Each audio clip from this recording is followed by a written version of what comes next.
All right. The Follow Podcast, episode 14. Big one Today four. we have, what's that? Big 1-4. Big one First of four. 2025. That's right. Today we have the All In Podcast. It's a podcast I think we both listen to every single week, but they talk about a lot of like current events. It's not very much topic based. So we haven't done one yet, but it's one of my favorite podcasts. I don't know about you, Conley. Yeah, it's definitely. I watch every single episode. I'm not missing one. Um, I find it to be a great source of news. It's kind of Yeah. I would say like my main source of news actually. Um, so I think you found it before me, but it was about a year ago. I'd say about maybe a little bit less than a year ago, or no, I it started was probably listening to over a year it ago. during the pandemic. Yeah. So 2 years, 3 years maybe. Um, but when you first shared it to me, I was listening to it for probably the first like 5 episodes I listened to it. I didn't, maybe 4 episodes. I didn't realize that these were like very successful people. Until Chamath was talking about having dinner with like Draymond Green and the Warriors players after the finals. I was like, okay, I got to look up these people, and they're all very successful Silicon Valley software industry guys. To give some In context, particular, yeah, they're all venture capitalists. So they all have a huge amount of money that they invest in different companies, which was really the topic that hooked me at the beginning. Like, what a cool career. You just get to compile a bunch of money from people that have money that they want to invest in things and go out and find the best companies to invest in. You got to understand macroeconomics. You get to be on the leading edge of the coolest companies. Like, it's very appealing and thus very competitive. So we'll probably never do it. But something else I've just now thought of is with these guys all being in VC, like it really is a great concoction for a good podcast because to be in venture capital, you have to really be unbiased and look at information with a neutral perspective to be able to be successful in venture capital. Like, there's not really any, you can't have this BS of a biased mindset and be successful, or else you're just going to lose.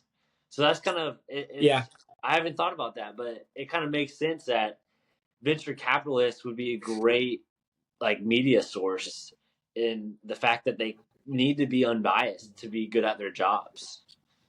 yeah, right. Kind of like Polymarket. Polymarket is maybe the best source of unbiased predictions because it's people's money.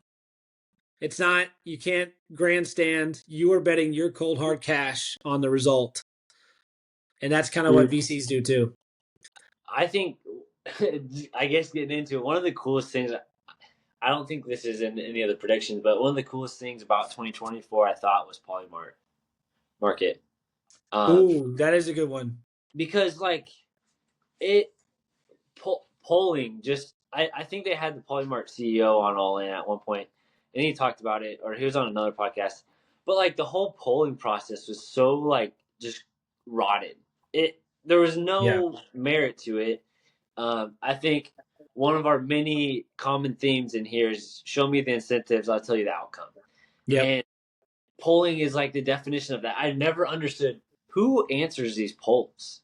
It's like, and that's with a lot of statistics. Like, I think people like will die on a hill saying a certain statistic, like 80% of the time. People say like it's like those aren't accurate statistics. And what Polymart does is is a great way to try to predict these probabilities for these areas that are really hard to like poll people on, like to get truly unbiased opinions and data on.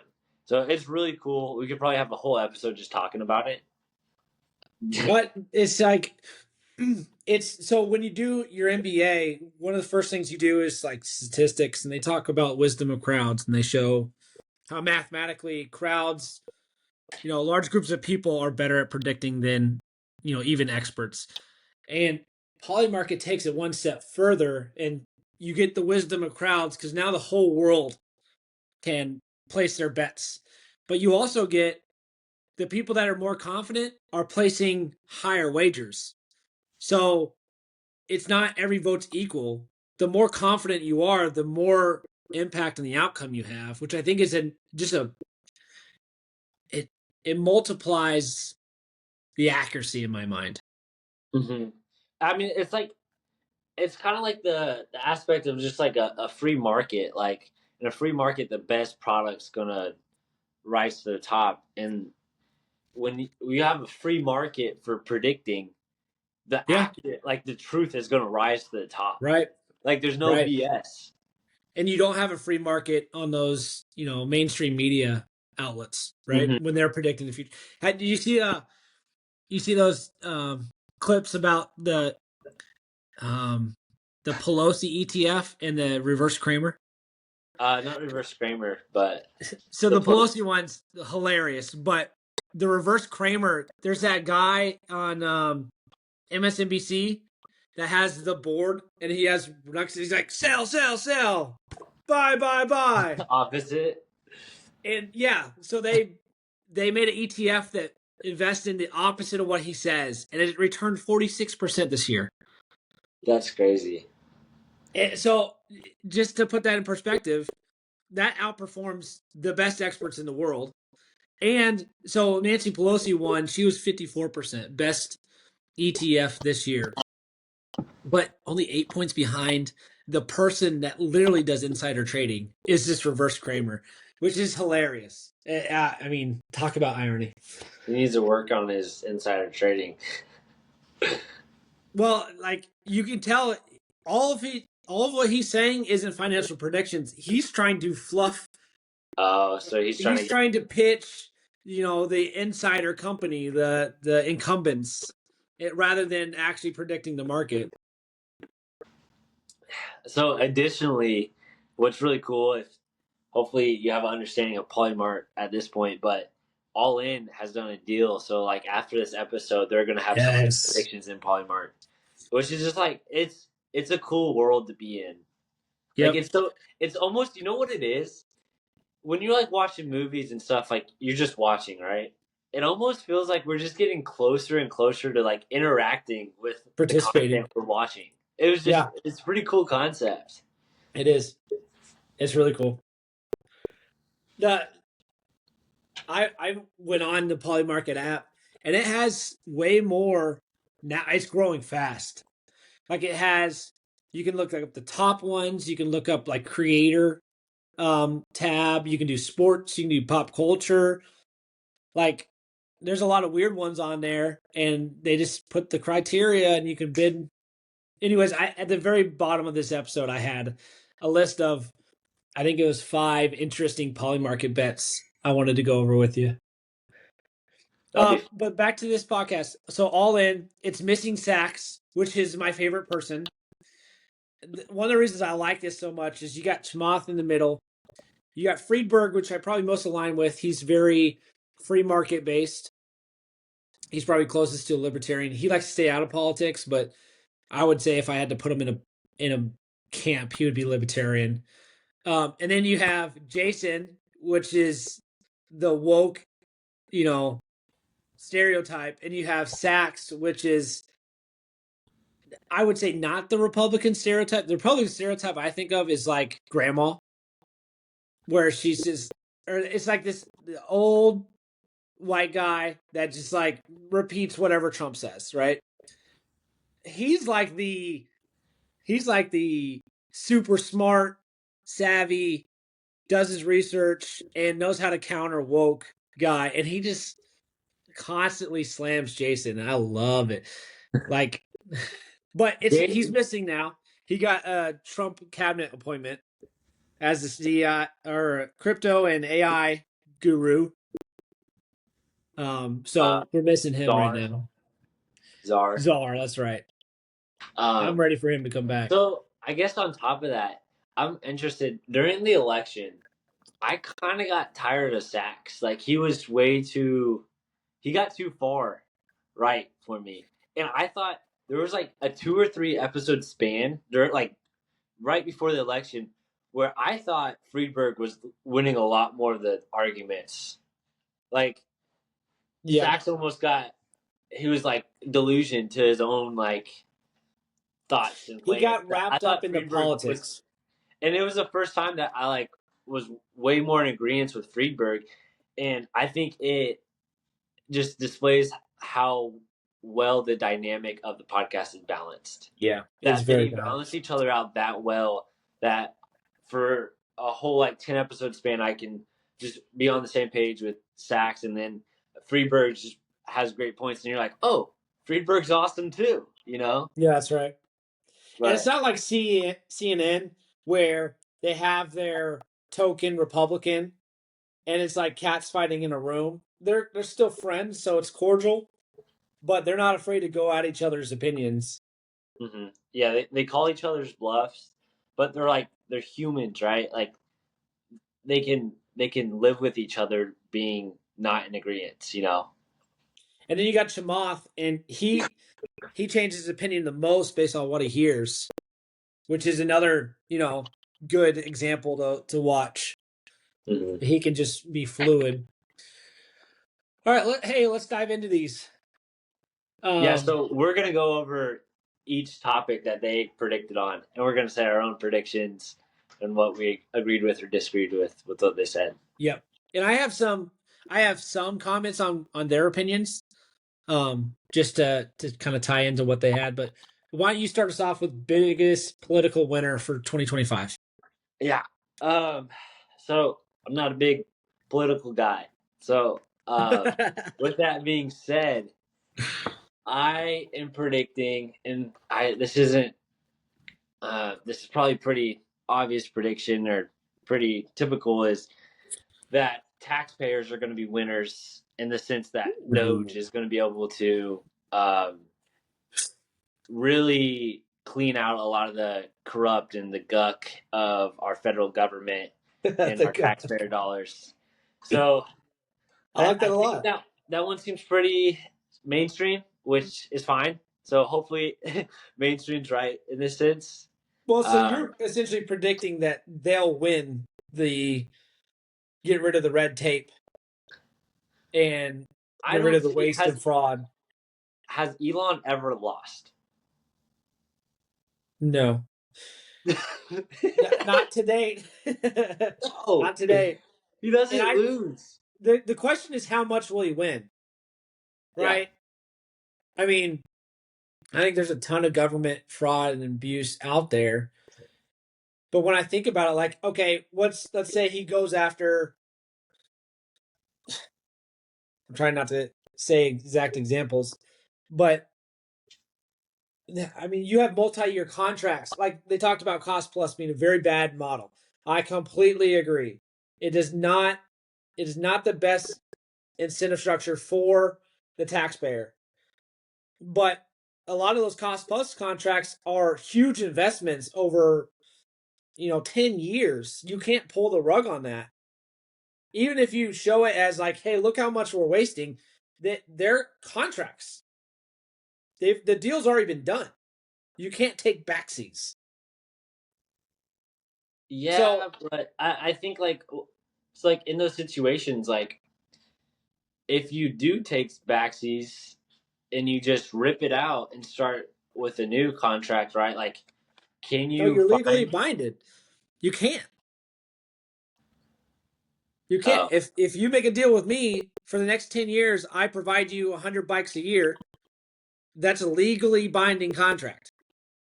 There might be some legal outs, like if I do X, Y, or Z, right? But if you're 10x over budget, I don't know if right. that's But if I stay at 9X, you have to buy them. yeah. They would just lower the prices. So I Funny and how I that think that's a, works. a general theme you're going to see with my predictions this year is things are going to get better, but they are going to take some time. And I think the biggest reason they're going to take some time is the establishment that we're going to get rid of, which is why we think it's going to get better, is going to go down swinging hard. they are going to try to make things worse. So it seems like these changes are not for the better, even though they are. They have these contracts in place. You even see these deals Biden's cutting on his way out. All the Okay, that's a pardons, whole podcast right there, dude. they're wild. They're like, all right, our run is over, but hey, we have presidency for the next 5 months. Let's do everything we wanted to do. Who cares what they know? Because we're just doing it. It's our last chance. All right, for mine, biggest political winner, I had two. So I had RFK and I had Sachs. I think Sachs is going to be a big winner because he's got a very important position. Like, what's more important right now in our economy than AI and crypto? And I think America, or at least the political actors, are going to be introduced to how talented I think he is. I think this dude is wicked smart. I think he's going to make a great politician. And he was kind of coy about it over the past year, but he's taken the cabinet position. He's vacating this podcast, which is extremely popular.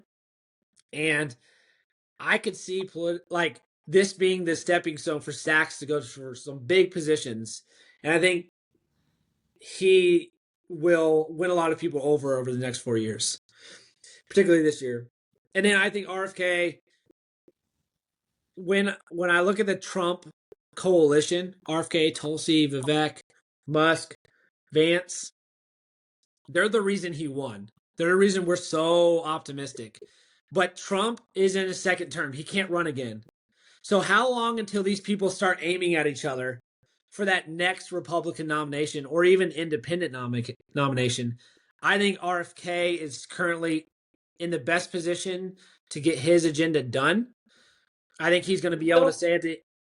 I think he's got one of the hardest jobs to do. I think I that's one of disagree. the most corrupted industries. Yes, which means there's a lot of low hanging fruit. Like if he just gets food dyes out, one, that's a huge, like, visible win. Yeah. Like Yes. everyone's paying attention to it, and you will see it in what you eat every day. Like those Fruit Loops will be noticeably different color, and everyone will notice it. And they'll say why. And it's like, this guy figured out how to get cancer out of our shit. I think that's a easy win.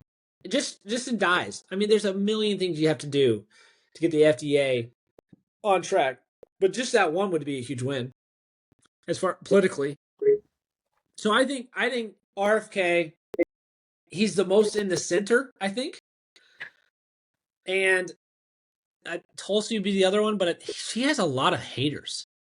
Like the establishment is going after her for some reason. So I think at the end of the 4 years, at the end of this year, RFK will be the front runner to succeed. He'll be the front runner for the next presidential election. That's my prediction. Rather than VP. Vance, Yeah. I think Ramaswamy will be a credible Ooh. opponent in the Republican side. I think it'll be them two and that Republican from Florida. Um, and then we'll see what Musk does. Does he keep being a donor or does he go political? I mean, he's spending a lot of time in politics right now. I think I don't see him getting. I think I see him navigating politics rather than leading it. Don't being that donor.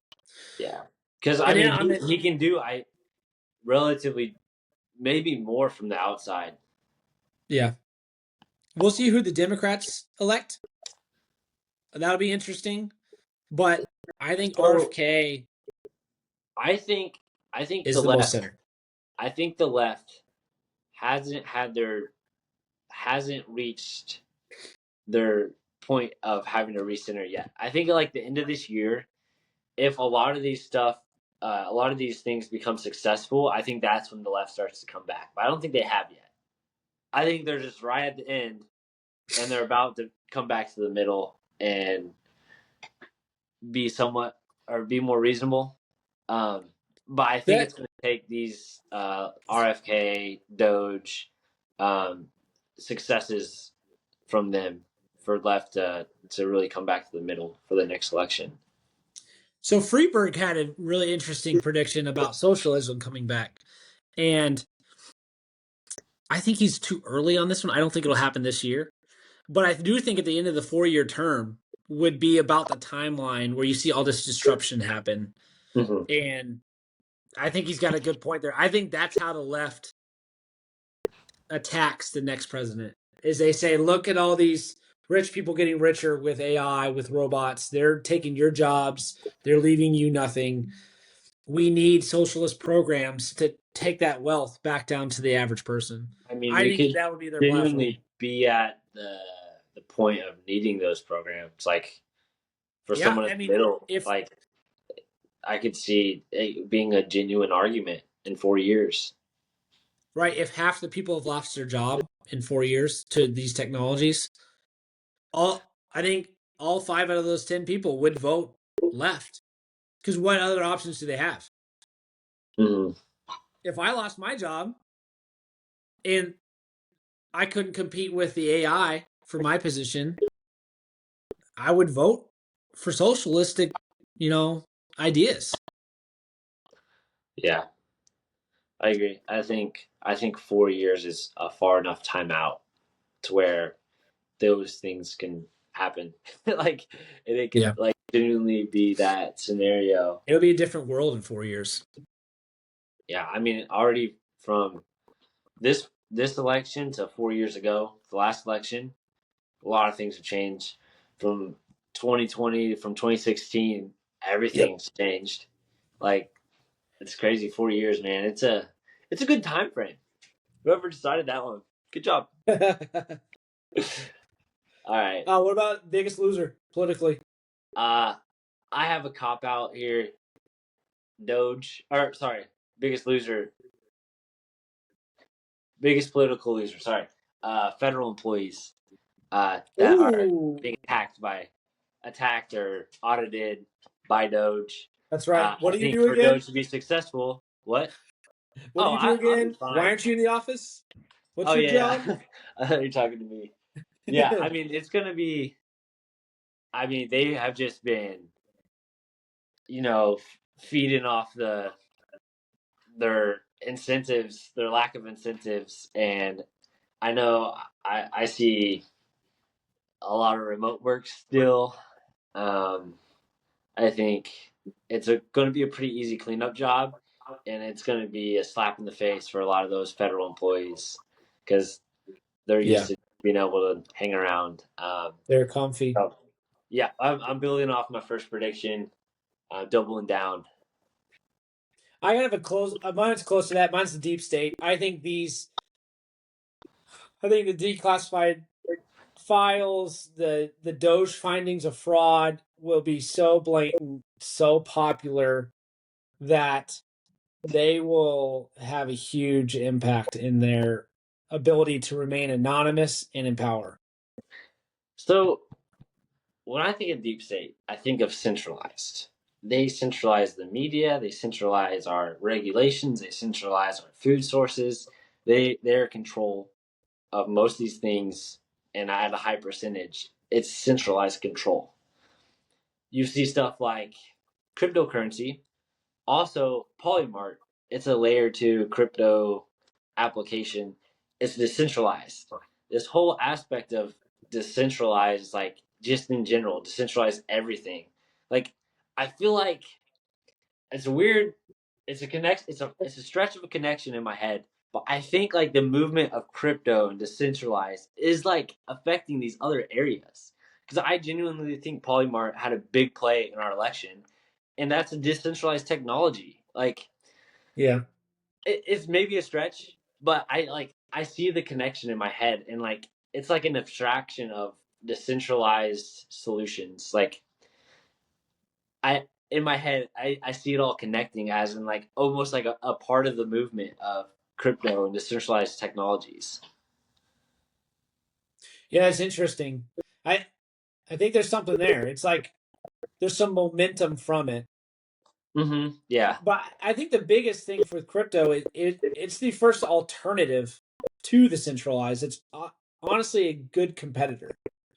right? And there's no decentralized deep state that you can do yet. But I get your meaning where it's like this momentum where people are like, yeah, when it's centralized, you guys become corrupt and start skimming off the top. We don't want that anymore. You know, another thing that is it's not a decentralized network, but I think it's going to turn into it. But is like TikTok. It is these short. It is these independent creators with short term or short form content, and they're independent of any incomes, and they're creating this content. They're exposing information. Podcasters. They're independent. They're giving information without any repercussions of a bigger entity controlling them. These are all like decentralized things. And gets us Now, closer to the free market. yes, and I mean podcasts and TikTok, they're not on a decentralized platform, but by nature, what they are compared to what we were traditionally like what they're replacing, the thing that was traditionally there that they're replacing, they are a decentralized form of that. Right. And all these are is what leading us to less corruption. You know, Yeah. it's kind of it's a cool theme, I think you're onto something. All right, and I'm gonna be let's go to talking the more biggest about it. So yeah, we can keep going. let's go to biggest business winner. I got a mine's not very good here. I don't mine's just AI hardware. That guy made a very good case. I think AI is the future, and the Robotics. real money makers up front will be the people that do the actual hardware. Oh, you So mean like okay, so like Nvidia. yeah, and their competitors, right? I think this will be a year of a lot of competitors rising up to take away some of that return from Nvidia. Um, I think the software will come in future years. I don't think we've even seen the winner of the AI software yet. Um, I think this year for 2025, it's still the hardware guys. What do you got? Oh man. So well, one, I just want to like nod to Friedberg's prediction. He predicted that robotics was gonna win in this area, and he showed this Chinese company that had like it was the Dynamics dog, Yeah, they clearly stole but that it dog. had wheels on the bottom, Yeah, so it it was seemed more wild. useful. But this thing was doing ninja moves. It was It crazy. Like was. and you think about that like that has is they're selling these for $3,000 a dog, like that has immediate use and utility. So I not into that because I think he's dead on. um I'm glad you brought that up. I wanted to talk about that. Uh, One, yes. Imagine if China wins the robotics race based off stealing United States IP. Like we clearly had a time frame where we weren't tough enough on China stealing our stuff, and that could lead them. Like if robotics take over, even if they win in AI, it's because they stole from American companies to get their jump start, and then the cheap Chinese market, won out in the mass production. Imagine we lose those two races to China because we didn't protect our shit. I mean, isn't that like inevitable? One, them stealing IP, and two, they're just going to be able to produce that hardware cheaper. I mean, we would have to make a lot of big changes to be able to compete with like hardware production. I don't really know if they're attainable changes. Um, at least with like most of the country's mindset. Yeah, but it's just like outright theft, right? There's a difference between a But can competitor you stop? You can't stop it. Yeah, you can. You can absolutely stop it. How would you stop China from creating the Boston Dynamics dog? Uh, Keep Chinese look spies like, out of MIT for the past 20 years. You but could isn't it just a matter prevent of them from reverse doing engineering like it? Isn't cyber theft. Like okay? if Like the Boston Dynamics dog got to market first, and that was China's first look at it, then now they have 10 years of trying to copy it to catch up. Where after which their advantage kicks in, right? But we have the advantage of the prototyping, the development. We're losing that to them every time they steal it. I mean, that's would be speculation, right? Dude, you saw the dog. Yeah, That and is it was way identical. better. No, no, they have the same backwards joints on the legs. Yeah, I mean, I mean, it is. I if I was a professor, I'd flunk that student for copying. well, 100%. well, I don't know. I mean, I think it's. I'm not saying you're wrong, but I'm saying it's speculation. Like we haven't been watching. How do you know? Like This is not a court of law. I don't have to have proof. I I have my gut opinion, and that's enough for me.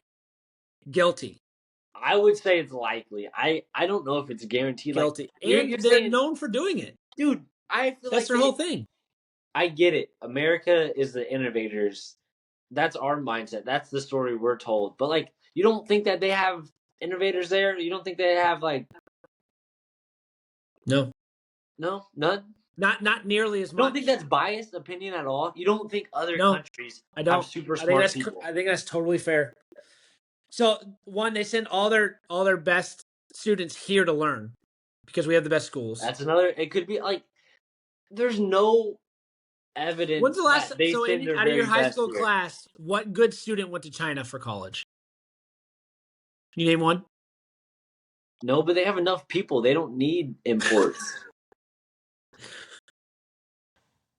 And I mean, then I'm not saying we get great talent, but like we don't get 100% of their phenomenal talent. There's no way. their biggest companies right now, Alibaba, direct Amazon copy. They just talked about all their EV cars are winning, Tesla copies, right? Yeah. I'm on one side on this one. I'm pretty. You'd have to show me some real convincing evidence to change my opinion on that. My mustache keeps breaking this. I know it's kind of hilarious. All right. Biggest business losers. Oh wait. Before we leave the robots, I think we see robots. One, I can't name you one robotics company outside of Tesla. Where are they? Where are the brand names? And then two, I feel like they start in military.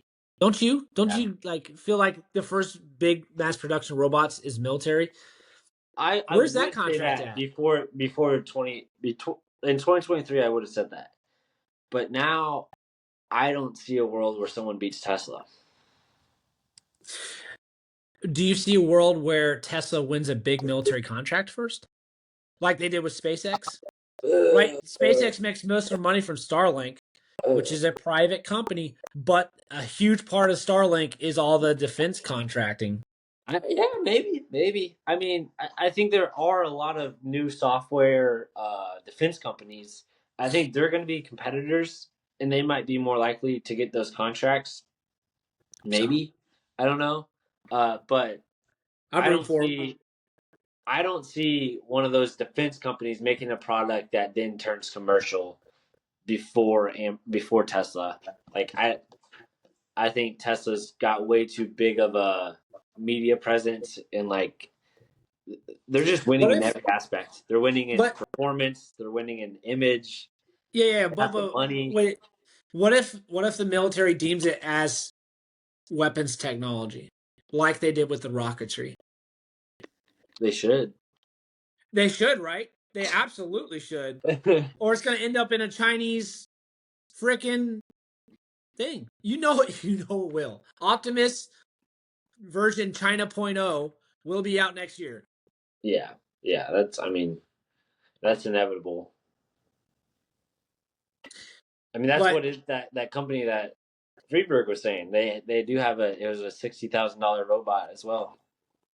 I think this is a very interesting field in which you have the hardware and software. Like you need them both. Oh yeah. And there's not a ton of companies out there that are good at both. So I wonder how many.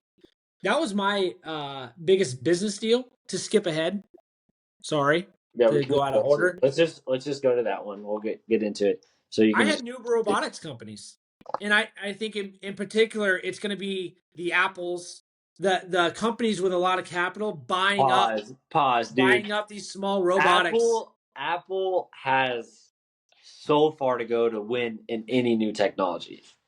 They are in hardware. struggling. They're the hardware kings so far. If you say Yeah, who's the but best hardware company in the last they're 25 years, it's have you seen Apple. their software?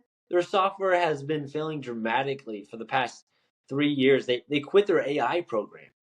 No, I agree. I agree. But this is where I think the hardware company buys the software company to pair it up. And I think the opposite will happen too. I think there'll be some software companies like Google that go out and buy hardware companies that are good at robots, like Boston Bro, Dynamics. I think these will be the big business deals of next year. I Either could hardware see buying software or software buying hardware. yes, and that's a good point. Whoever wins, it has to be vertically integrated, or else it won't be as good. That's just a fact. You These think they robotics have to make the companies, software and the hardware? yes, because there's not.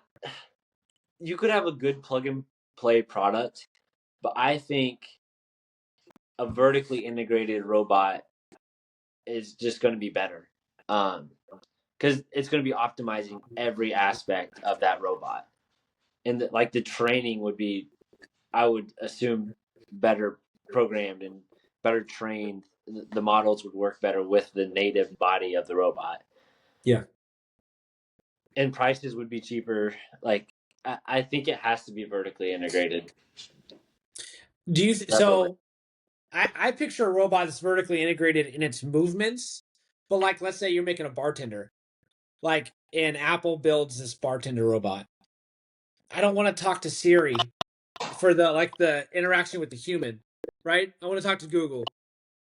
So could Apple build the hardware, program how to pour, but then have the interface be a third party software? Probably not Google, right? They're too big of a competitor, but I don't like. I think I think what you're saying is, I mean, that's just like that's just like the icing is having the interface, the dialogue level, like interact. I think that's just the icing on it. But for a there's a lot of company that service jobs out there. what? I feel like there's a lot of service jobs out there Yeah, where but the I think interaction is going to be the biggest thing. so. Like that's like you're saying, like a company buying a robot that a general purpose robot that they want to be a bartender. They want to like have a different dialogue or whatever. That robot still has to be vertically integrated from the hardware to software, and then the icing on the top would be like, how are you going to have it communicate? Like, what service are you going to have it communicate? But it still has to take in those inputs and Oh, is there, process wait, it through. wait. Is there like this AI store, this app store, where you can buy different AIs to go on top of your robot? I think it's, I think it's the same idea at a high level, but it's not going to be app store. It's going to be like a interface, like a chat Okay. interface or whatever, where Or you're like you yeah. just tell it specifically what it wants, and it creates a unique experience for you. It is like full AI. There's no apps Mhm. because apps are too generalized. It creates the entire experience to what you are requesting it to do. Do you think that? Don't you feel like there's going to be a winner though In robotics or AI or in the both? AI? And how does that winner get incorporated across? I think you should see carbon copies like you did with Chat GPT. Really? Because there's so much money to be made, right? It's an enormous market. And now I look at Once you, OpenAI is I don't even know if OpenAI is going to be around in 5 years. They're going to be like the AOL of maybe, AI. Like I but if you figure out the breakthrough, why isn't your first command? Tell me how to defend my breakthrough from other yeah. people achieving it. Well, that's like I Create think a that's computer a virus that'll further shut down all the competitors. that's like a longer that's like AGI. Like that's I Yeah. think further down the road than the first wave of When do you think that robotics happens? If it's not 2025, what's your prediction right now? for AGI. Yeah, we're adding this in here. This is gonna be our poly market. Uh, You can't really do a poly market for this yeah, because because it's too vague. define it, but Oh man, I would say, can you give me your definition of AGI? And I'll answer towards that. Dang. It's like what we've been talking about. Like, it's a central AI that is not programmed to do a specific task, but rather can intuit any discipline it wants on request. Are you saying, and is it the AGI that whatever country gets it first is the winner? Yeah, Of yeah, like, yeah. is in It is terms of they like can, oof. it's now exponentially growing past human intelligence, can I start would, comprehending physics we don't understand. I would say I have 2 years in mind. I don't know why. Of like 13 years and like 7 years. It's so hard because like I feel like that gets developed under the radar. There's no way. I mean, maybe these companies do that first, but like when you That look was back one in of their history, predictions. They'd start hiding the good models. when you start looking back at like history, like I feel like the government, like you had like DARPA or whatever, and the defense contractors, like they were always leading innovation, but there wasn't a Silicon Valley at the time. So like, is it just times are different, Right. and it is going to be those private companies, or is there like the whole like secret, Why like isn't AI weapons technology? I wonder if it is. I could see it like having ITAR restrictions, what restrictions? international trade restrictions, Mm, but it can't, right? Because Facebook's Llama is open source. Like literally everyone on the planet can see it. yeah, Why is that not weapons restricted? That's weird. Anyways, I don't know if there's like if it's applicable to contain it. you can So, contain anything, right? You're restricting who works on it and who you give it to. well, there your MI or the Chinese spies in Boston I know. Dynamics. Like Gotta watch out for them. it's like I don't know. That's a Um, no-brainer, by the way, that they did that.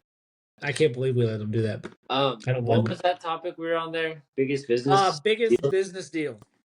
Okay, I got a good one for you. Okay. I don't think it's going to be the biggest, but I think it will be a big business deal. I think Polymart market figures out how to legally operate in the United States. I think they're big enough. I think they had a big enough role in the outcome of the election that they have enough friends that they're going to figure it out. Um, or they seem big enough right now that they're just so successful that it's too big of a market not to be in the United States. So that's I like that one. them. Because there's a lot of momentum for gambling becoming legal again. What do you feel about that? Because I hate gambling, but I think if we're in a free country, you should be able to. I'm And I, very libertarian on this. I am I think it's not great free for people. free vices across the board, right? Let people decide, let cultures decide, let societies decide. Don't let governments decide. hmm I think that's the right answer. It's hard for me to say that, but like, if I want to be a truly unbiased and stick to my guns of like open and free, like I think it has to be. I think it's really sad when you see people addicted to it and whatnot, but it's if it's a free country, you can gamble. You should be able to. Yeah. All Yeah. right, let's get back up to biggest business winner. We did that biggest business loser. Did you do Mm, your winner? Uh, You talked about how the robots oh, comments from I Friedberg. nodded to Friedberg's robots. I I had not not a great prediction on my part, but I had two like kind of ideas. One was just companies utilizing AI agents.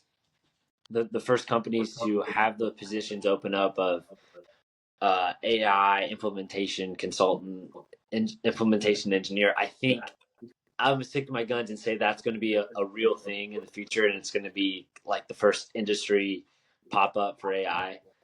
Well, not first industry, but a first like big career field open up. Um, and then I'll just keep this one brief.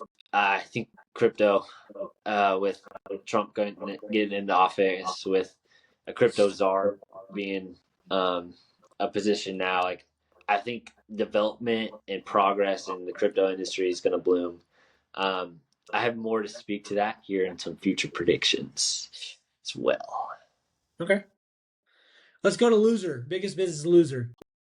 I think their bestie guest, Gavin, I think I'm on the same page as him. I think EOM software providers.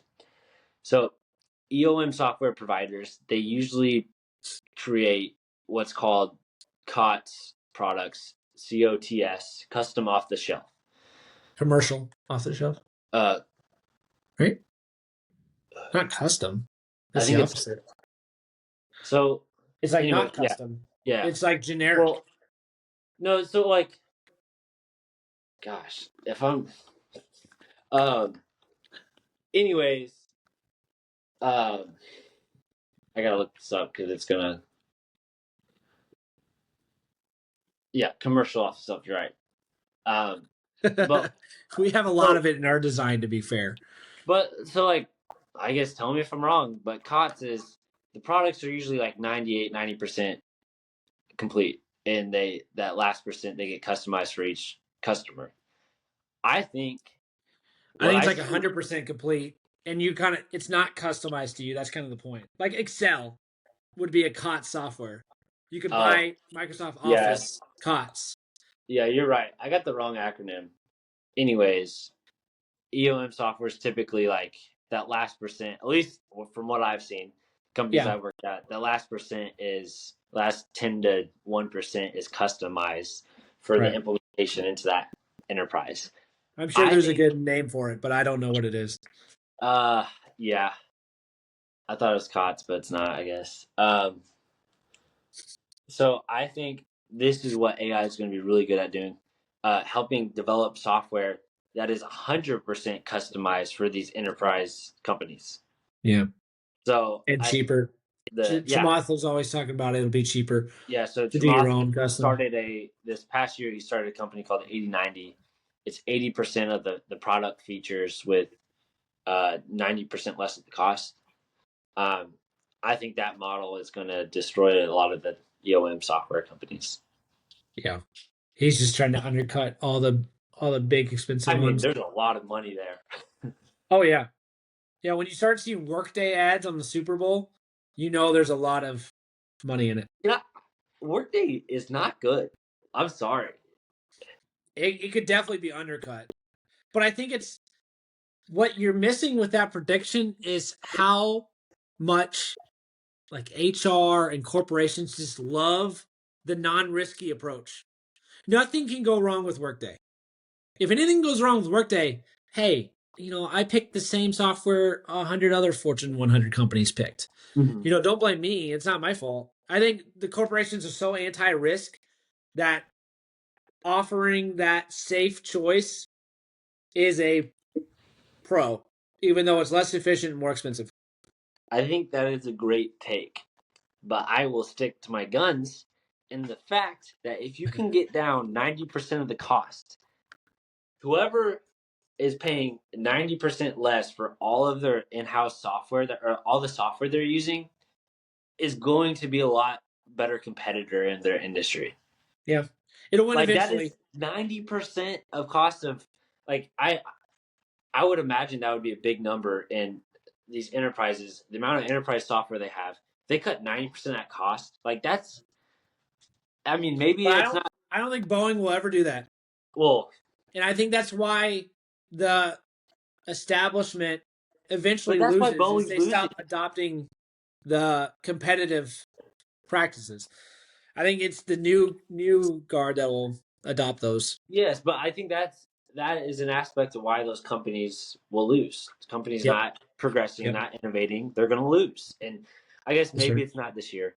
Maybe this is too jumping the gun too early. But Well, I think what you're talking about, it starts this year.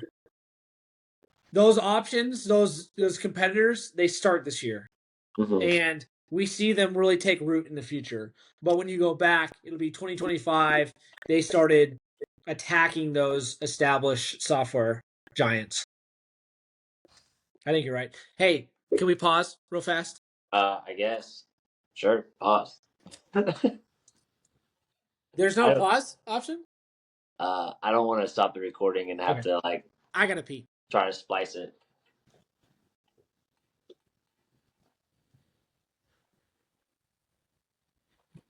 Sure.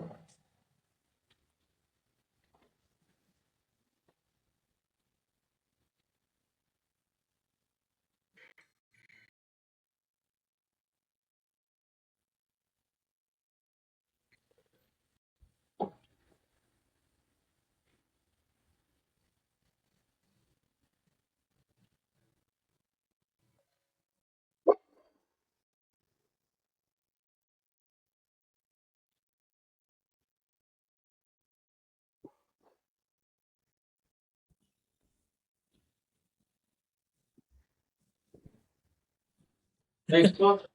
I'm back. I'm back. I'm back. All right. Woo! I Continue. feel better. All right. Um, Jumping back in. you're. Yeah, I think. Have you done your biggest business loser? Loser? I have not. Okay. I have government customers, the established government customers. I think I think they'll lose long term starting this year. My big one is the unhealthy food companies. Not only are I think regulations going to go against them, but their brands are going to be absolutely tarnished when those files are released about how much they knew and how much they chose profits over the health of America.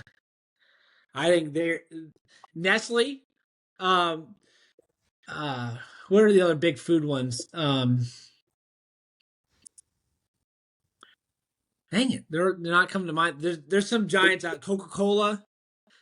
That Kellogg. there's going to be a lot of brands that just take a smashing this year.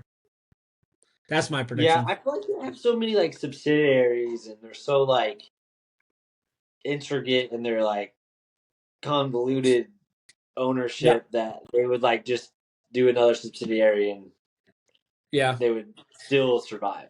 I Like, think that's worked, but I think every time what's Kellogg, that? What's that animal that you chop its head off and grows two? a Hydra, Yeah, they're like a hydra, dude. They're scary. they But are, but I think they've. I think this is the year where there's going to be so much, just like what they knew that this red dye 40 was causing cancer in kids or something.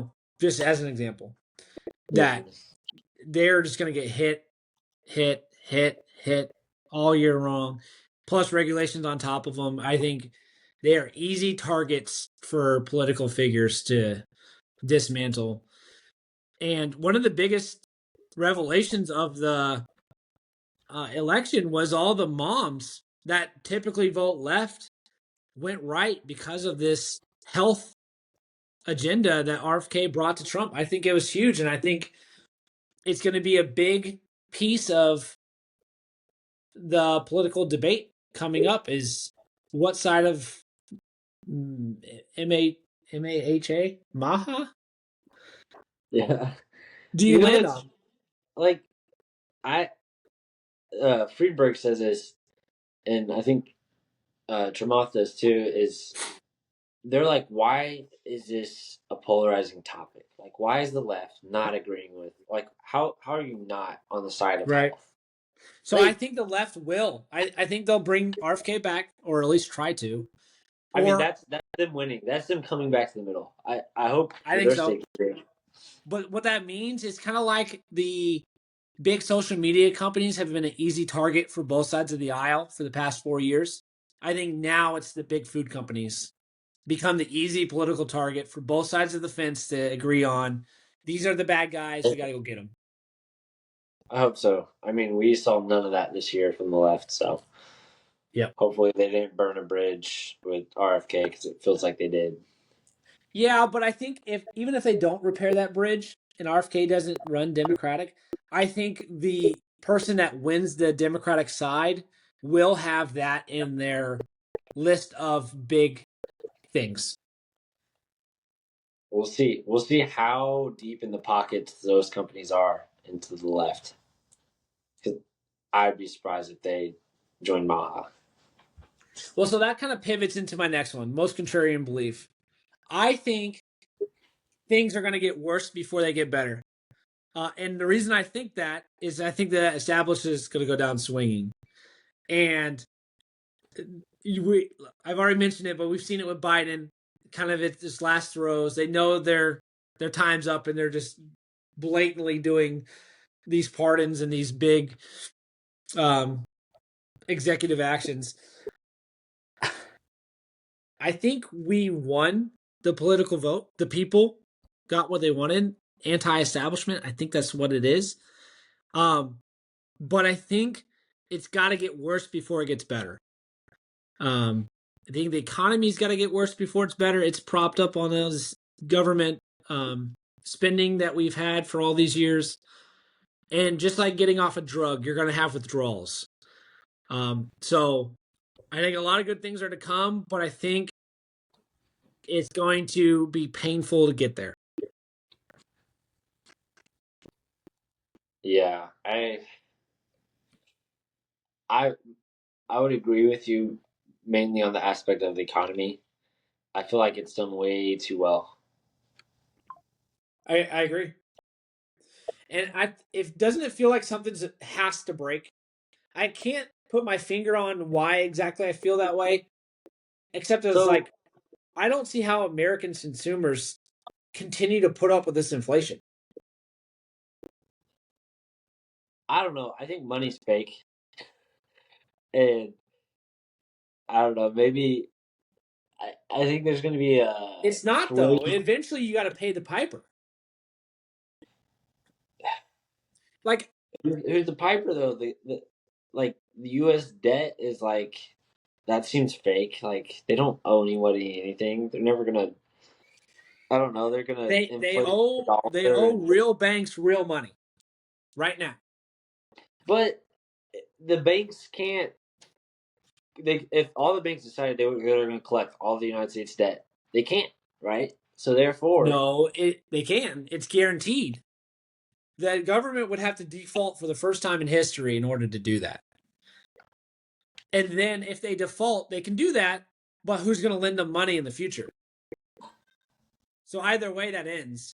but they don't have the money to pay the banks. Therefore, They print it. They inflate the dollar to pay the banks. yeah. But if as the bank, if you can never like, they would never do that because I think all the money would be like it would be hyperinflated and it would be useless, right? So if you can never collect on the debt, even if you can figuratively, if you can figuratively collect on the debt, but you never will because it's not it won't benefit you, then like it's not like a real thing. Like they don't ever have to really pay it all back, as opposed to our debt. I We think the take on banks debt. get paid all the time. I mean, every year we pay our payments. The U.S. has never defaulted, so it's like the best loan they can make. It's zero. It's as close to zero risk as possible. So if they loan the government $1 trillion at 3% earnings, that's $30 billion of almost risk-free money every year. Yeah. I'll take that deal. I'll, I'll so be that bank. yeah, I think so. I guess one more thing on this topic of the economy. I think I'm not an economist. I'm not a finance person. In the 2008 housing crisis, they were giving out credit to everyone for houses, right? They were Yeah. giving out loans for everyone in bad loans.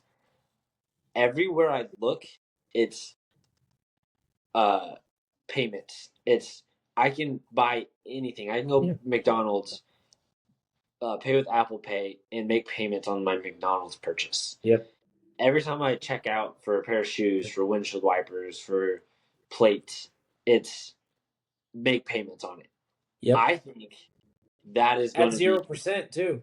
and It's I think that is competitive. going to be what, like the '08 housing crisis, where they were just over giving out credit. I think it's going to be that. It's going to be a form of that with all these uh, buy now, pay later things. Like it just seems like there's way too much credit being given out right now. And Dave Ramsey's podcast, we learned the average American credit card debt is $22,000. That's It's on average, nuts. and At it's at a 20% interest. like how is the econ like? It I seems think that's a inevitable. symptom of inflation killing the average American. I mean, I have a lot of kids, so that's part of it, but I'm in a very high percentage of salary for my age, and I'm not adding to my savings. Let's put it that way. Yeah. Um, well, I tell that's Leslie one that all thing the time. that It's like worries me. if we're struggling, imagine the average person. Yeah. And we won't be the first to break. Someone has to break. And I'm surprised it hasn't happened already. That's one of the things I've been thinking about a lot. Like, you ever watch The Big Short? Yeah. That movie, I forgot his name. He's the broker that predicted the crash. He made billions. But he almost lost billions because he Uh-huh. predicted it too early.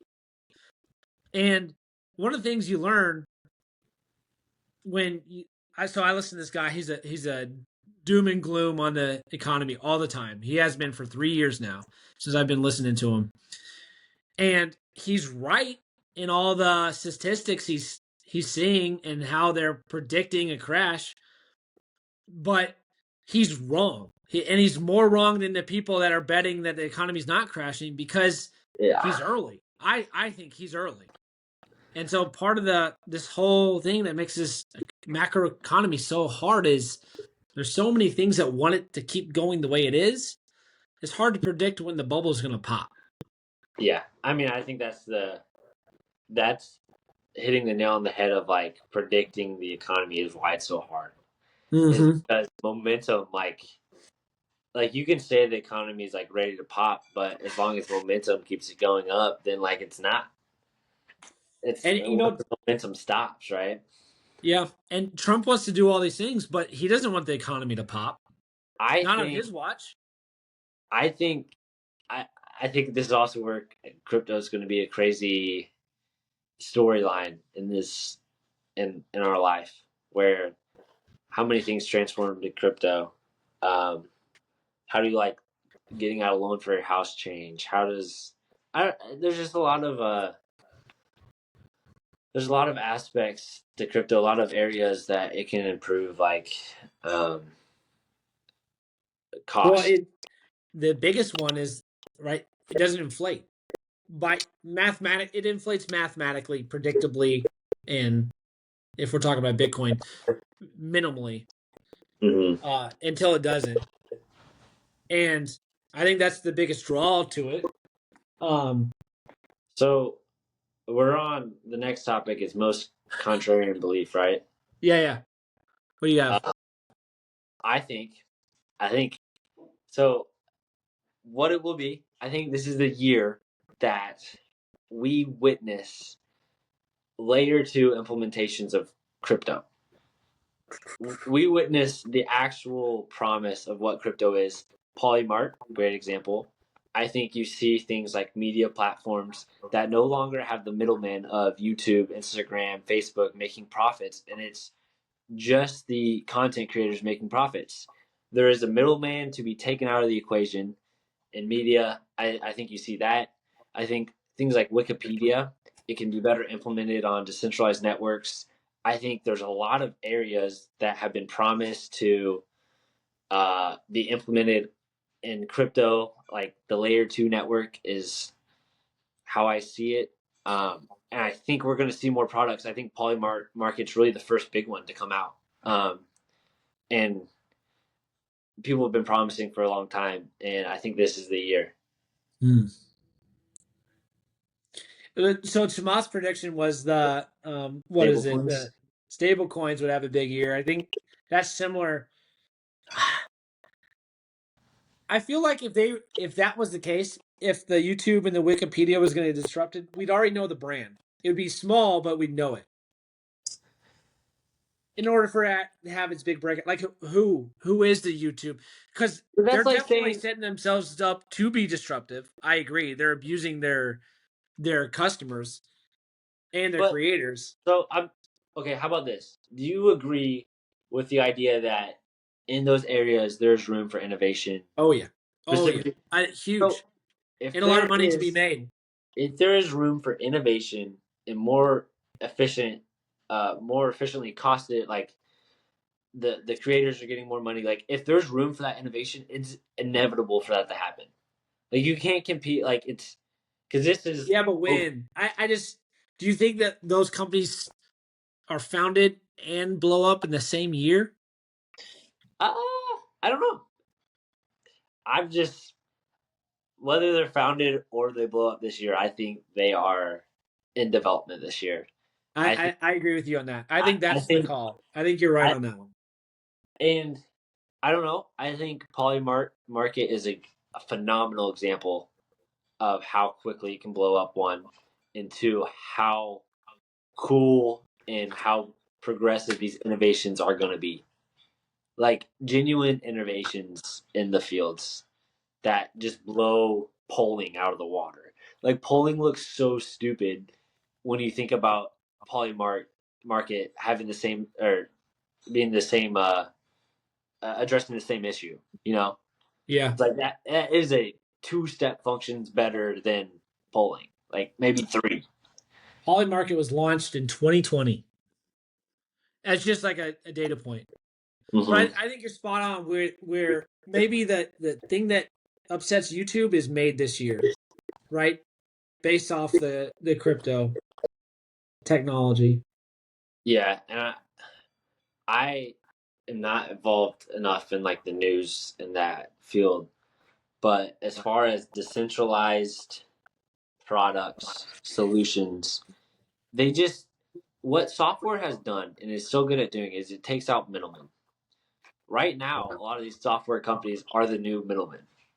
But What you need does a it? storage. So the middleman has the storage. Uh In a huh. lot of these instances, right?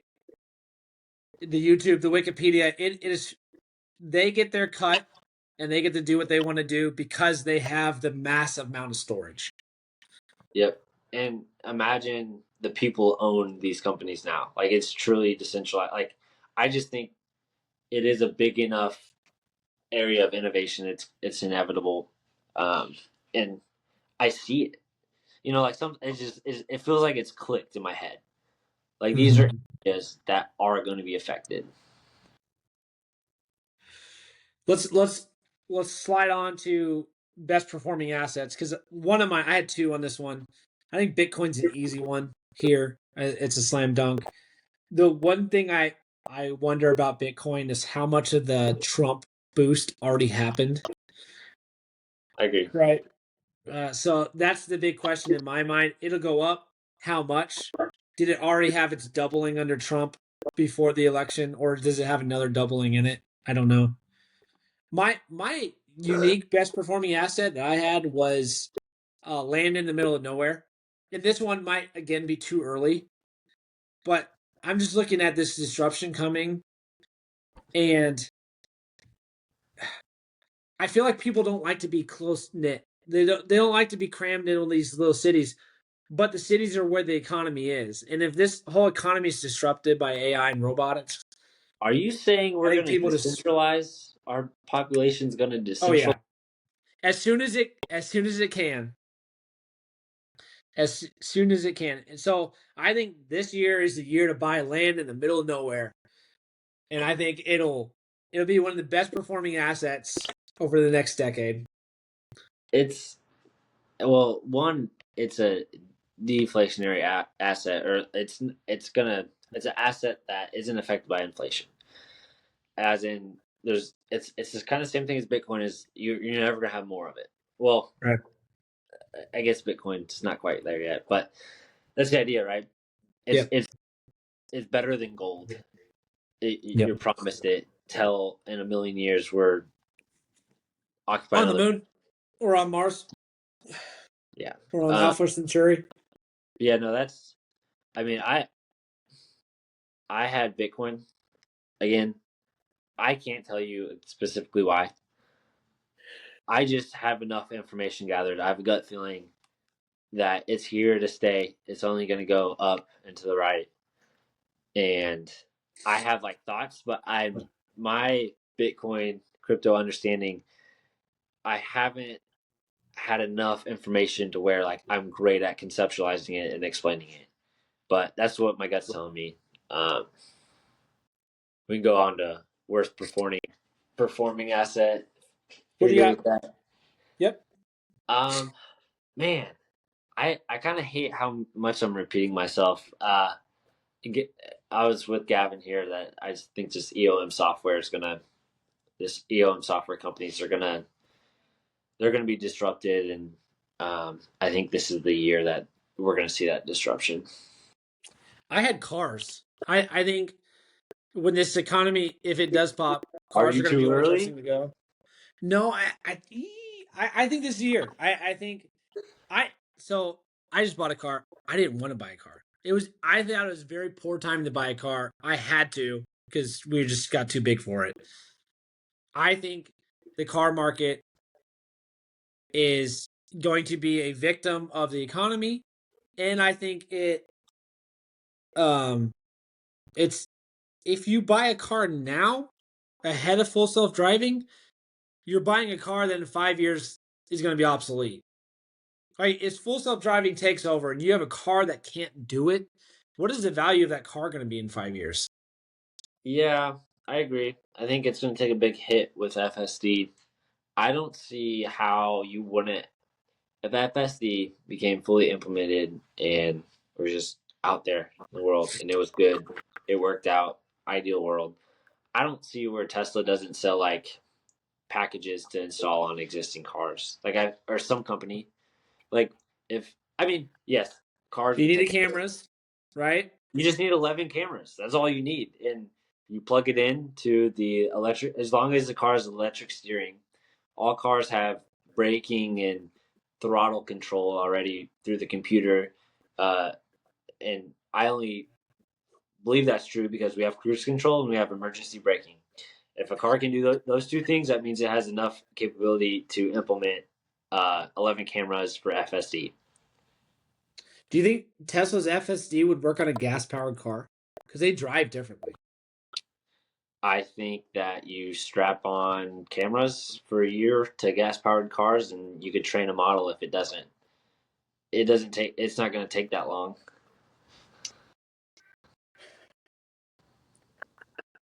I don't know. I, I I, I think think that's a simple solution compared to FSD. They can figure out FSD at that scale. They'll figure out how to uh, strap it onto existing. I feel like that all that hardware that was before FSD is going to get pitched. I think it's going to be like a step function change in the hardware that if you were before this time, you are now considered obsolete and we're just going to throw you away. That's I my mean, guess. I think your biggest argument to cars not being retrofitted with that is the profitability would Tesla would probably be a lot more profitable if they didn't do that because they would sell cars and software rather than just like the retrofit kit for existing cars. Um, so I think to get full self driving certified, right? To get I can't imagine all the safety things you have to hop through. To strap on 11 cameras to an F-150 from 2015 and get it certified to drive itself, I just have a hard time picturing that. I think it'd be cheaper to just make a new one. And when full self driving is a thing, cars change their look a lot, right? I yeah, I think that I would don't be think a it's bigger. very long before Tesla doesn't have a forward facing seat. Yeah. But I think this year is the year that people say full self driving is the future and start looking at these cars that they could buy now as Do I really want to buy it now if it's going to go obsolete? Plus, I think the You economy. know the car shopping industry though. It's like once you want a car, you're gonna get a car. I yeah. I don't know. I think car prices go down, and FSD is going to impact that. I think this year They're might too be a stretch. expensive. Those cars are too expensive at the cost of money right now to borrow, and with all the debt people have. I think cars But are too everyone expensive. does it. Those It hasn't lots are stopped full right people. now. We'll It hasn't see. stopped people this far, and it's getting better. We'll see. I think it has. I just don't think you've heard the stories yet. I think the lots are full, and they're saying, okay, it's the off season. People aren't buying cars over the holiday break. They're going to buy them in the summer. We'll see. I think my prediction will be yes or no in the summer. If you see full lots in the summer, I think I'm right. Holly market. Let's see. Uh, all right. Most Let's, anticipated trend. um, I'll go first. My first one is another duplicate, so I'm gonna skip it. It was niche software applications, like just fully integrated Hey, specific we're both on the same REST page with that issues. one. On top of that, uh, what I kind of was thinking throughout this is like more that software, the SaaS company, the founder mentality in government. Uh, David Sachs, I think he is going to outcompete in that field, and if he does well, I think you're going to see a lot more of that. Of Say that. Oh, like like that's his niche a venture. founder mentality in government, like David Sachs.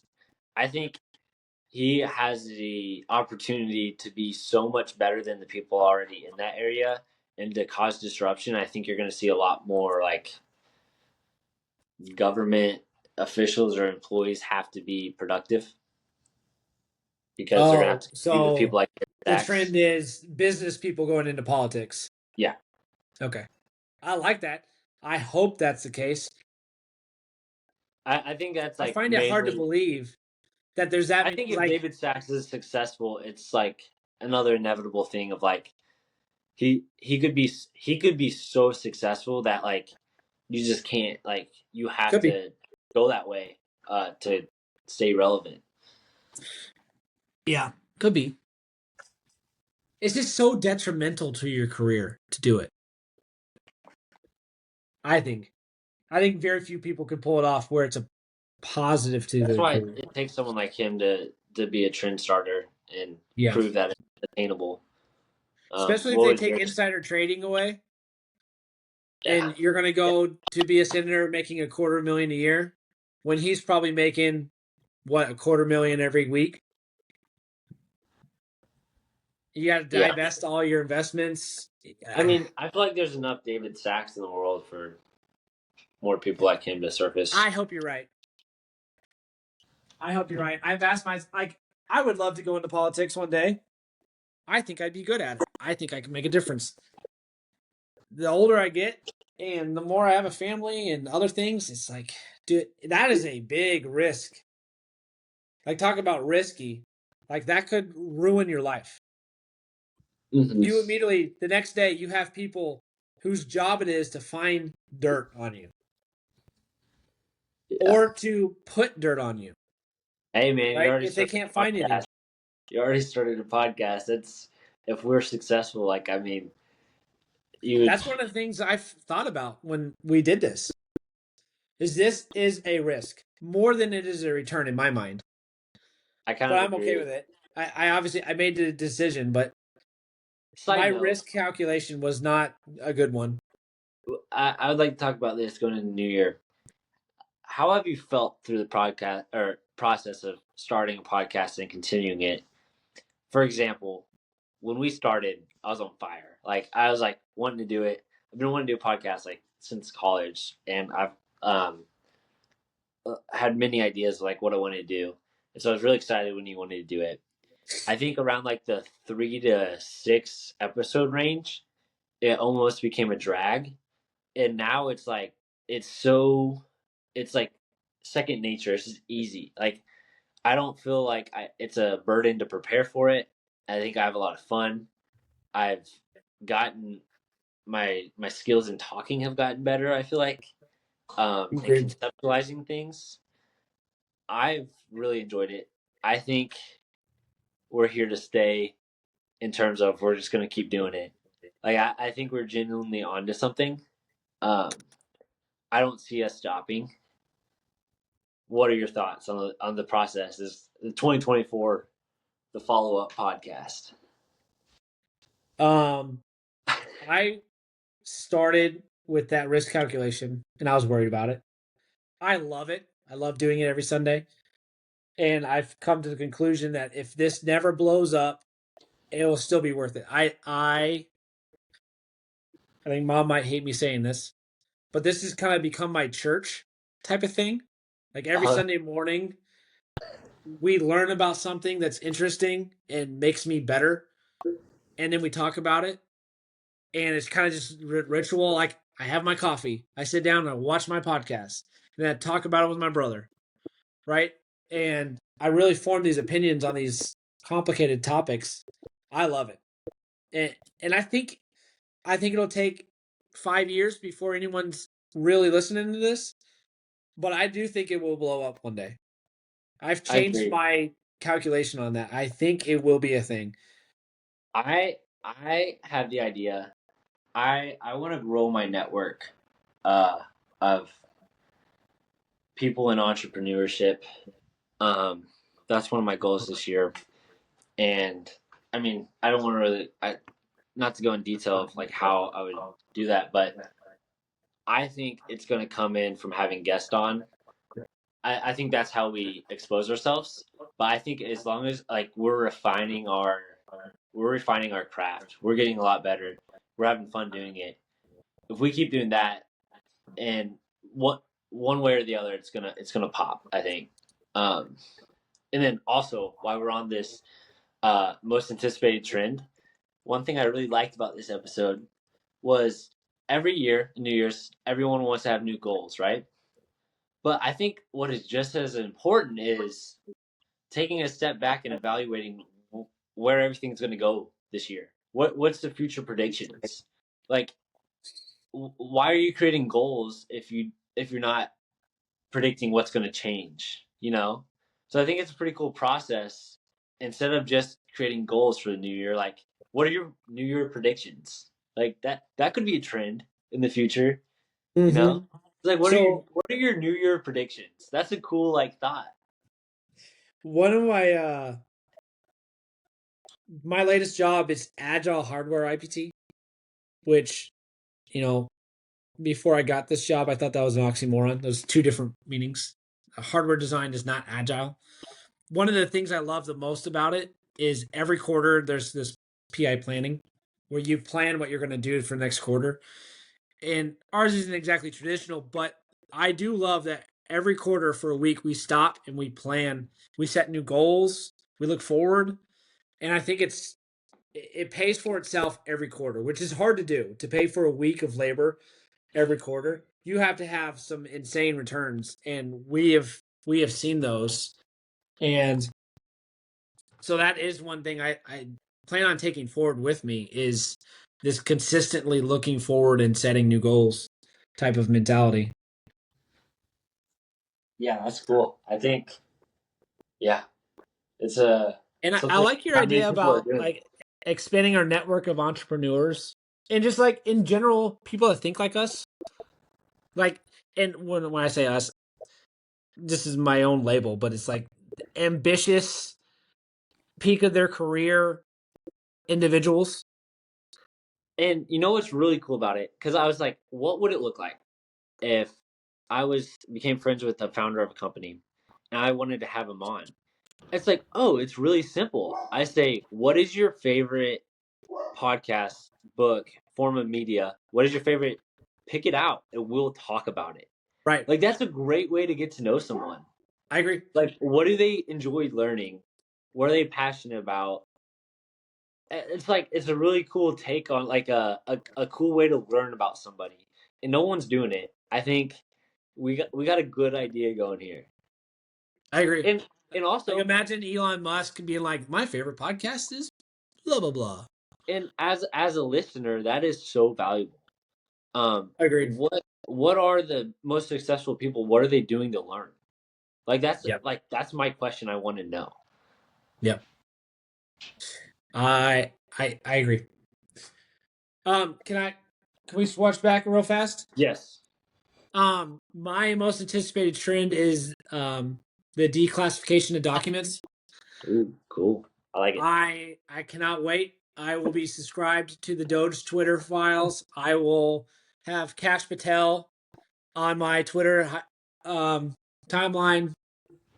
I think we have piled up 50 years of dirt that these these people that I have grown to have a lot of animosity towards, and we have put people in position to expose them.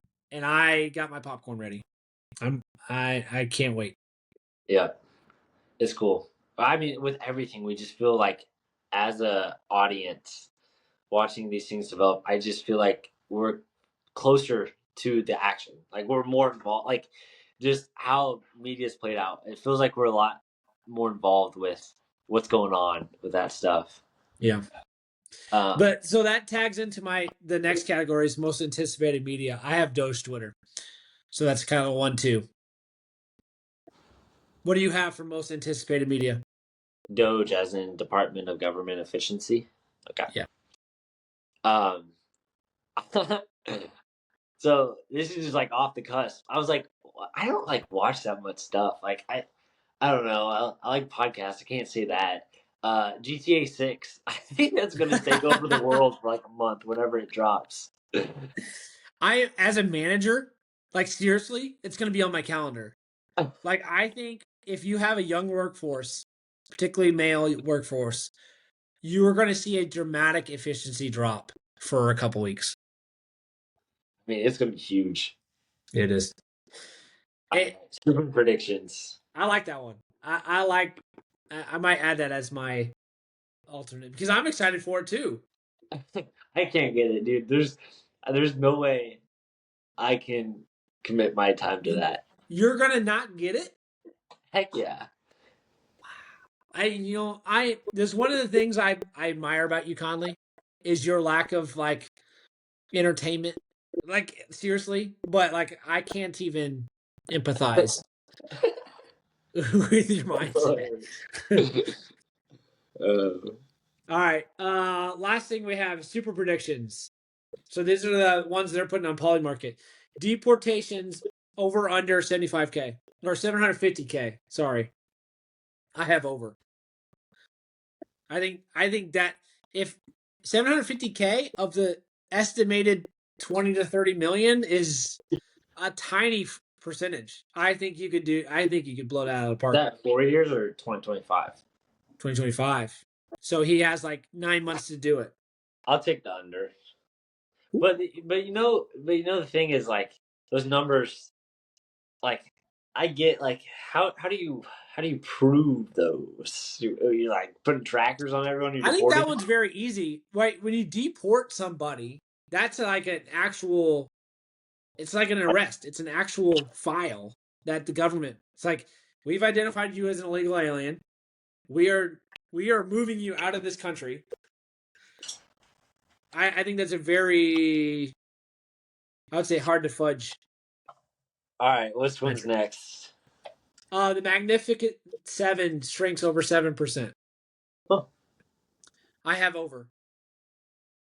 They make up 25% of the S&P in value. 7 companies. No, in value. Like over the top 100 companies, they're worth what the other 93 are only 3 times bigger than those 7.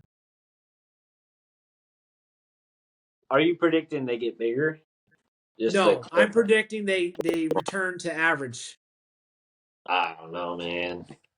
But you think you got these companies like Nvidia and Tesla, they're they're investing in this. Is Tesla in the Mag 7? I think now, yeah. It used to be the Mag 5, right? Before Tesla and Nvidia. It's Facebook, Amazon, Microsoft, Apple, Google, NVIDIA. You think 7 is Tesla? Tesla. Yep, it's on there. Huh.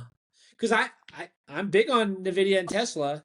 I think these are the And the other ones have the AI, so yeah. okay. I mean I think you changed that's my why they mind. are the Magnificent Seven, is because they are in those industries. I think you changed my mind. I'm gonna go under. Pull out the bet. Pull out the bet. All right. The next one is cloud revenue growth. Who's gonna win? Google, Amazon, Microsoft. I had Google because it feels like since they reversed their DEI, they've been hitting home runs. So I don't know much about cloud. I don't know much about this. I'm just going with what I've seen from Yeah, afar. And as cloud Google has made a big cloud's jump weird forward because they got rid of their DEI crap. because cloud's weird because like Amazon seems to be like the predominant force, but they're like wildly known for having a horrible UI. It's like kind of funny. Really? Um, so I don't know, man. I would hate to bet on Microsoft, but from what I've seen, I like Azure the most. I Oh, think that's what we'll host our that's a database good on. insider pick. But I don't know if I wouldn't put my money on Microsoft. I Uh, haven't seen them pivot away from DEI yet. well, they got And Bill Gates, I dude. They're think that's not. the only thing I know of as an advantage. So I'm Yeah. going with Google. All right. Is there another one? Yep. National debt increases over 1 trillion. I said over. I think Dad, I'll give it to the crypto prophet here, that there's just too much debt that comes due this year. You're going to have to refinance it. And to do that, you have to print money. So they're going to have to grow the debt. I think Trump also has Is been that good about 36 not saying trillion he's right going to now? reduce the debt. Trump has been saying he's going to increase tariffs, do deportation, and cut regulation. None of those are actually reducing of the debt.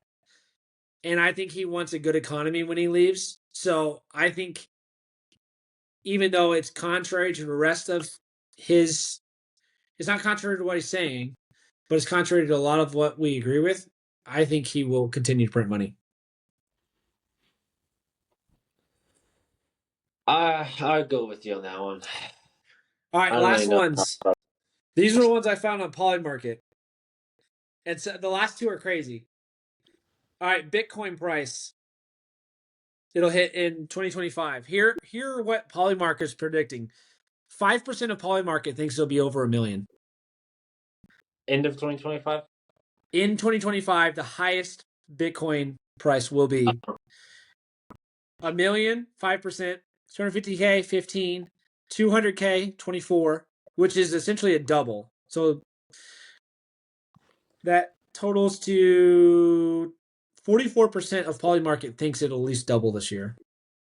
The highest, or never mind, I said that wrong. 24% thinks it'll double this year. The highest percentage is 100,000 at 96, and then there's some bets on the under. But I thought that was interesting. I think I'd put my money around the 150 to 200. I would What do you? bet over 200 for max All out.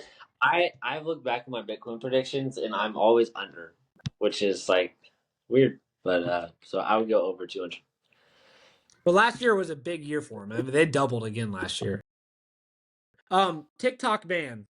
35% say yes. So the market thinks it won't be banned.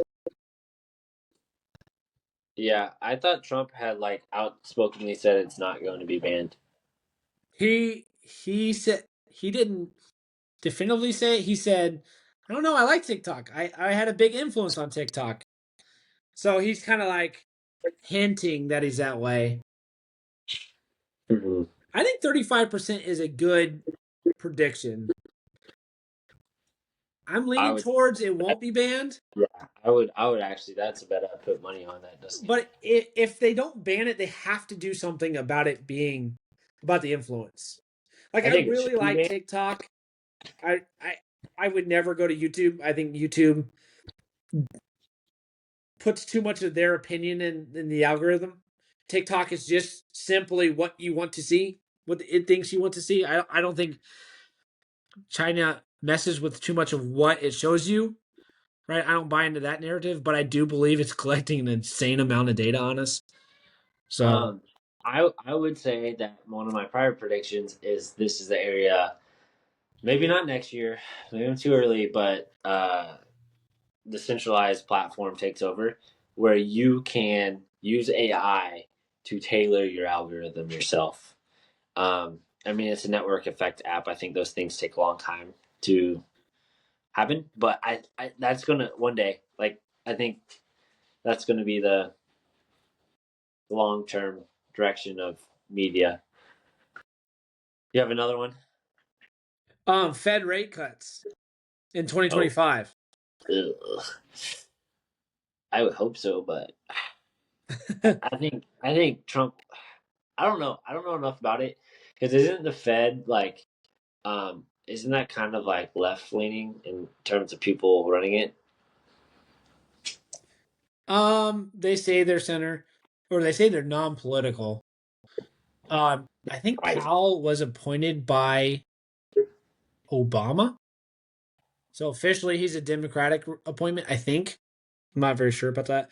Right now, they're saying a 0.25% cut is 16%, 50% cut is 27%, 75% cut is 22%, and 100% cut is 13%. So the market thinks it's 50.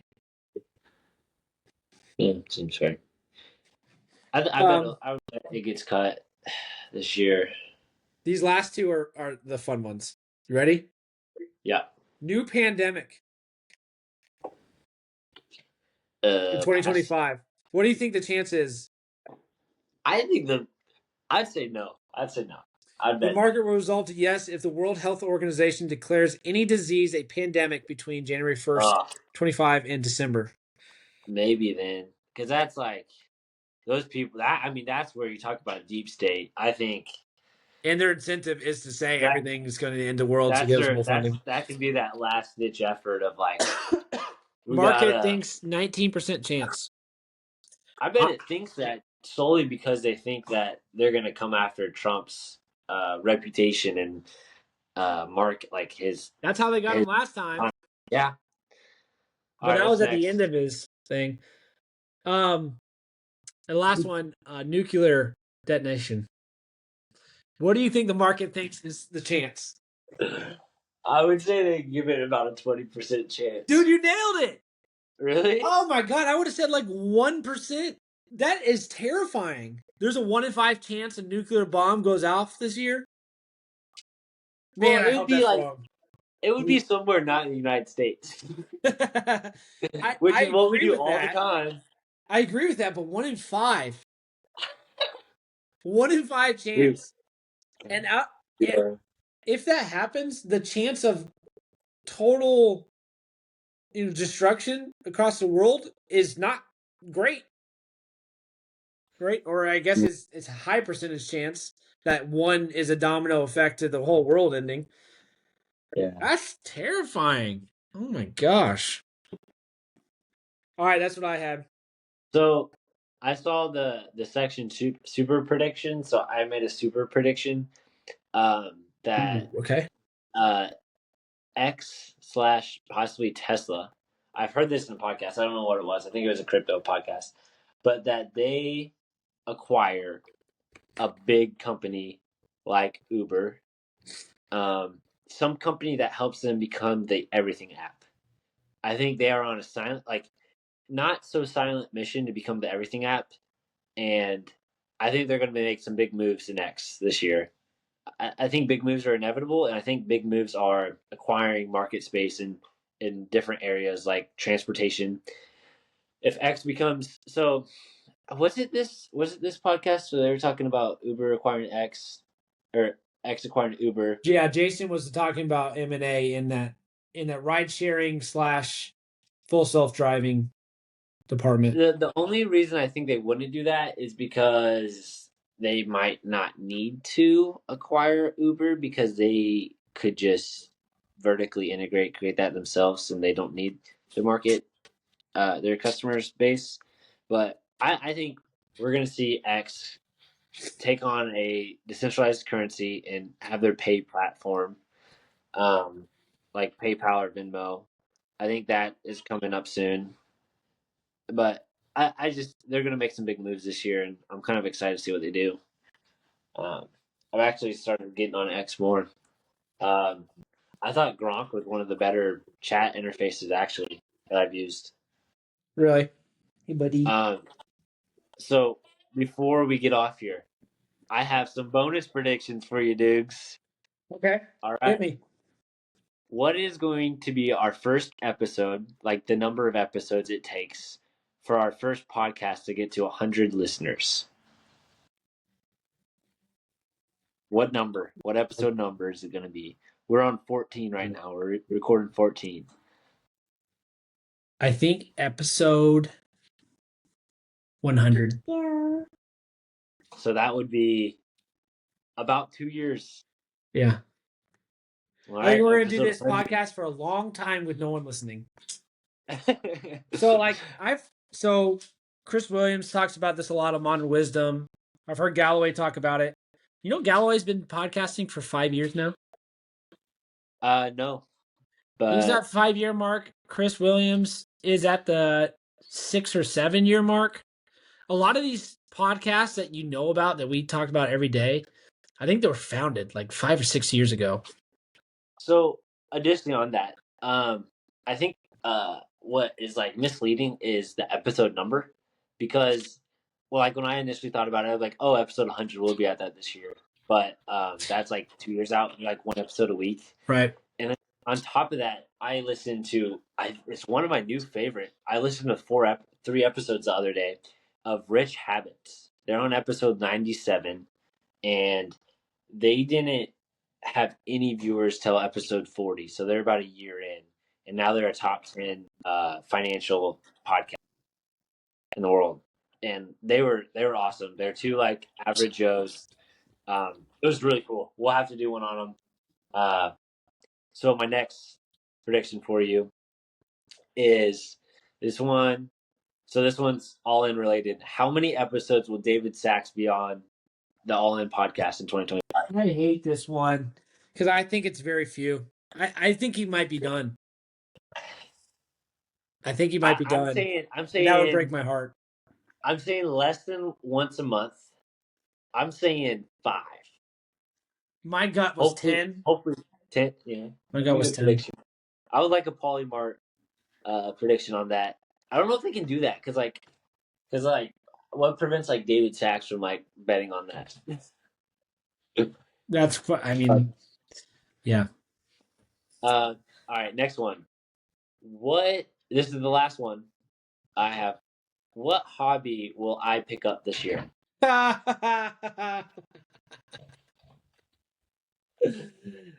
I think there's a pretty likely chance you do the high rocks because I think Manning's going that direction.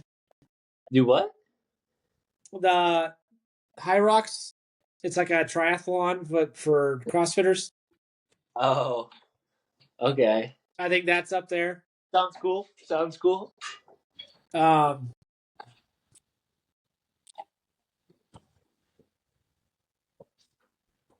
this is a good question. I like this question a lot. I mean, I think it could affect the outcome, whatever you predict, possibly. But I thought it was funny. For the record, I pick up 1 or 2 random hobbies each year. At least. This year was podcasting. Year before that was triathlon. Year before that was drones. Year before that was chess. Yeah, I wonder, like, for some reason, video editing is coming to mind. Ooh, I think video editing. So it's like some sort of video editing being with taken over from AI. AI. AI is taking over video Did we editing. just jinx each other? I think we just said the exact same thing. I like it. I think there's some sort of AI media creation hobby coming. I already went through my video editing phase. No, I don't think it's gone. That's what's coming to mind. We'll see. We'll see. It's a prediction. I have very much so enjoyed developing this app I'm working on with the cursor AI. That's a job. That's not a hobby. Tomato. Nope. I Nope. Yeah. And you already Anyway. started that. That's not a prediction. No, well, so where I was going with that is if You I might would have make done more that 2 apps. years ago without cursor, yeah, that. But if I would have done it 2 years ago without cursor AI, I would be so much further behind. So now it's like I'm at a productivity level that it's worth doing. And that's kind of where video editing ended with me because it took so much freaking time. Yeah. Yeah. We'll see. That's a great question. That's fantastic.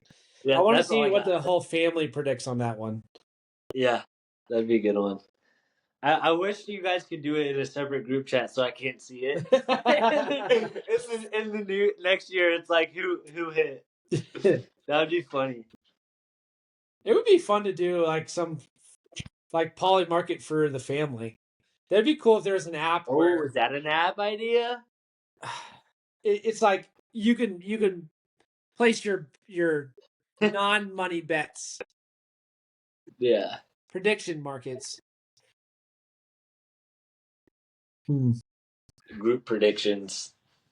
I mean, we do it like right now. We do it with like NFL futures. I would love to do NBA futures with you guys.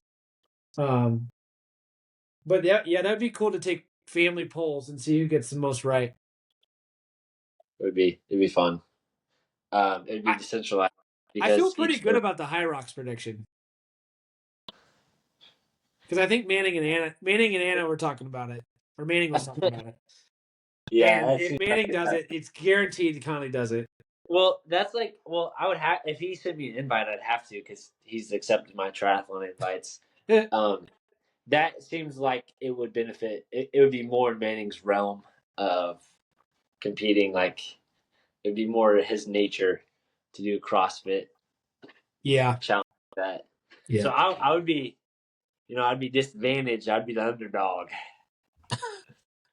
And you might have a kid, so you might be double disadvantaged. And working on an app. That's my other kid. But Manning That's has my some excuses too. I mean, he'll be working on a second degree, getting a new management job. Yeah. All right. Episode 14 in the books. Thank you for listening. Happy 2025. I think it'll be a fun year. It is going to be a good year. Longest episode. First of 2025. All right.